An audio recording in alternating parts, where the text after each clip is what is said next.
Well, as is being witnessed in Libya, foreign military interventions could bring about disastrous results. The post-Gaddafi setup is showing a lurch towards radical Islam, with strict Sharia law and Al-Qaeda flags in evidence there. And that's barely a week after NATO ended its campaign to swap a dictator for democracy. Yet, as RT's Gainich Chakyan explains, the alliance and the U.S. don't seem too concerned about the shape Libya is taking. Cheer first, question later.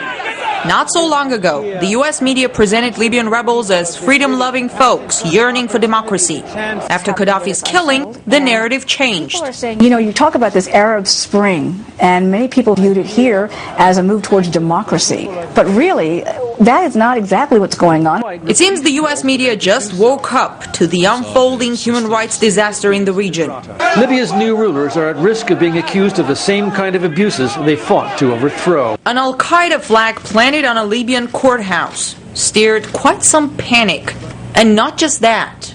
You had the interim leader coming out and saying he hoped it would become an Islamic state, that polygamy was going to be legal again, consistent with Sharia law. Sharia law to include punishments such as cutting off the hands of thieves, beheading convicted murderers and rapists, stoning to death adulterers. Sharia law, which is about to be introduced in Libya, is considered to be for the most part incompatible with democratic values, especially when it comes to women's rights. But many experts believe that whatever the new Libyan government's domestic policies, it will not stop the U.S. from making nice with them. Saudi Arabia, for instance, has the most extreme form of Sharia law.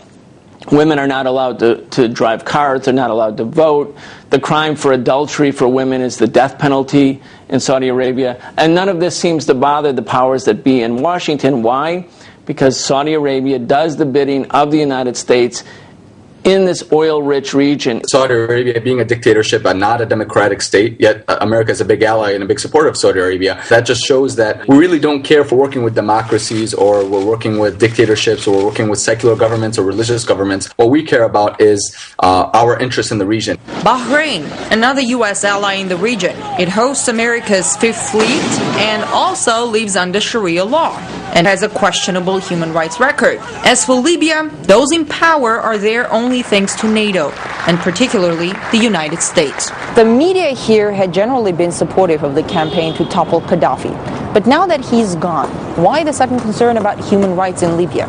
Maybe out of old habit, so well demonstrated in the run-up to the Iraq War, when the media cheered first, and then when it was too late, when the war was full on, started asking questions. Analysts say human rights in Libya was never a top priority for those in Washington who called the shots and threw their support behind the current Libyan government. I'm Gainich Chakyan reporting from Washington, RT.